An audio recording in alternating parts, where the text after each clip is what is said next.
Taylor Giffen with the JLA, and today we are conducting another author interview. So I'd like to welcome Dr. Robyn Taylor-Neu. Thank you so much for agreeing to take part in an interview with the journal. And before we kind of get into your article, would you just be able to give us a brief introduction and tell us, who you are, where you're at, and the kinds of research you enjoy doing?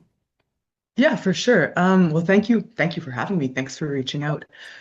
So yeah, I'm a linguistic anthropologist and media anthropologist, I guess, if one has to like slot oneself into categories.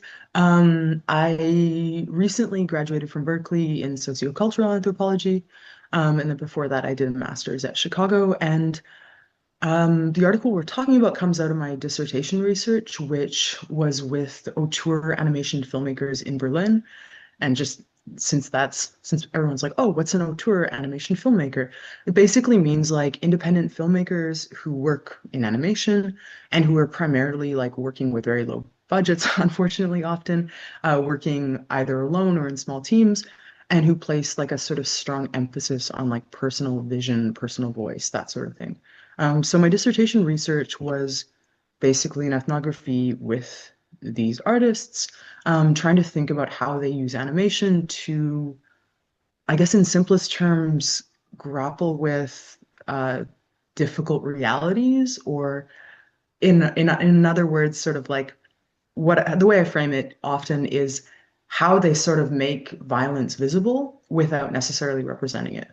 Um, and the artists that I worked with are not necessarily like, oh, I care about this kind of violence or that kind of violence.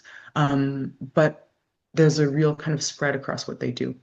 And so I was just really interested in how does that work through the medium, through the different kind of techniques they use? How do they like make violence not necessarily like how do they not necessarily represent it, but how do they make it like felt through the materiality of the medium and the semiotics of the medium in some sense.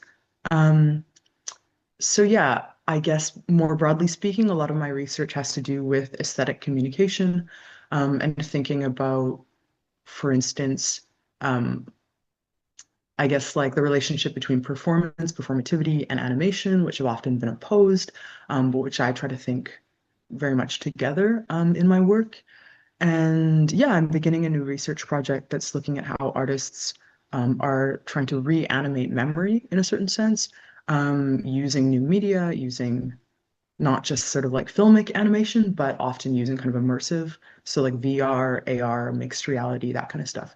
To some degree, AI. So that's kind of where I'm going. And I'm also sort of reworking the dissertation.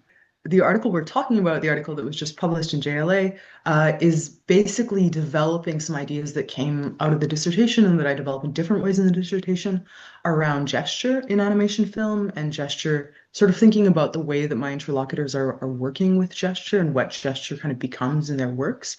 So yeah, and gesture is basically a key part of what I'm doing in the dissertation. Like probably half the chapters are thinking about gesture one way or another. Well, thank you so much. That was a wonderful summary. And I'm actually glad that you brought up the gestural component because I was really curious about, I am a big animation consumer. I love animations. And so when I saw your article, I was like, yes, this is so cool. And I was really curious if you could share with us sort of this. I feel like your article is doing this reworking of gestures within linguistic anthropology, but you're also looking at cultural media. So I was wondering if you could kind of talk to us more about this idea of I think you write it as like decontextualizing or recontextualizing gesture Hmm. within the animation framework. So maybe you can tell us a little bit more about that. For sure, yeah. So I realized I didn't really give like a summary of the article. I was just like, this is what my research is. But yeah, so basically what I'm like, maybe I'll phrase it in terms of like where the article kind of came from or where the idea for the article came from. Because I was basically like, I was in the middle of field work actually when I started writing this. And I was talking to a lot of animation filmmakers. I was watching what they do. I was looking at some of their like process work. And I was like, this is all about gesture. Like, And a lot of people were telling me things like, "Oh, it's not like I don't want to get too attached to an image because it's about the movement or it's about like how it works in the context." And so I was like, "This is all about gesture." And so I started reading a lot more sort of linguistic anthropological work on gesture, some of which I'd already been familiar with. And I was sort of like struggling to sort of fit it together with what I was seeing because so much of linguistic anthropological work on gesture has to do with gestures that are very like much enmeshed in interactive contexts and very much about gestures that emerge kind of organically in communication. And that really didn't describe what my interlocutors were doing because they were sort of very kind of reflexively like extricating gestures from like that they'd observed or that they themselves had enacted and sort of thinking about them as poetic elements that didn't necessarily carry the same meaning in the film as it might in everyday life. So they were like thinking about like what can this gesture be made to say, or what can it be made to point to that wouldn't necessarily be like the kind of standard conventionalized reading of it. So as I was reading more in this direction around like what is an anthropological approach to gesture, drawing on, for example, people like Michael Lempert, um, I was thinking then about like, okay, anthropologists have tended to really privilege like or favor contextualization and to be really reluctant to think about how gestures like to basically rejecting a kind of um, comparative approach in the sense that would sort of kind of have like tables of different gestures and be like, oh, in this place they use this gesture, in this place they use this one. And so there was a lot of emphasis on context in gestural analysis in anthropology. And so that got me thinking about, okay, like what are my interlocutors doing with respect to context? Because they're basically treating gestures as things that can be taken out of their context of an enactment and placed into a kind of different context. And so the more I thought about that, the more I started developing this notion of gestural alienability, which is basically a way of thinking about both this process of taking gestures out of a kind of dense interactional environmental context and putting them into this a kind of filmic context or another any other context in principle and thinking about what happens in that sort of that movement or in that kind of what I call intextualization, decontextualization, and then recontextualization. But basically, that led to this notion of gestural alienability, which I saw as being like very sharply articulated in my interlocutors' works, in their practices. But what also I thought, the more I thought about it, was something that is kind of ubiquitous to the sort of social life of gestures, is that they're not fixed within one context. They do sort of travel, whether through sort of like processes of mediation or simply like being reproduced by people in ways that shift what they might have meant, right? And so that's kind of what I started getting interested in, and that sort of um, yeah, I guess that's sort of what I was trying to work out in in the essay and sort of really, I guess, trying to think about that in a way that complicates and builds on what linguistic anthropologists have already said about gesture.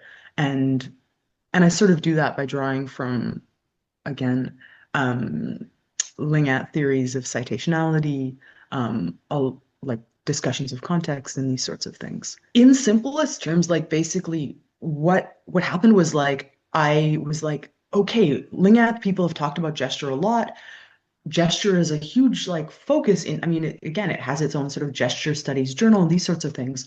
But like a lot of these approaches to gesture were really hard for me to bring together with what my interlocutors are doing, despite the fact that I was like, they are clearly working with gesture and they say they're working with gesture, but I don't see a way in. And part of that was, again, that there are some presuppositions about Lingant gesture or there are some presuppositions about gesture, I guess, as an object in gesture studies in Lingath that just don't really work with what my interlocutors were doing.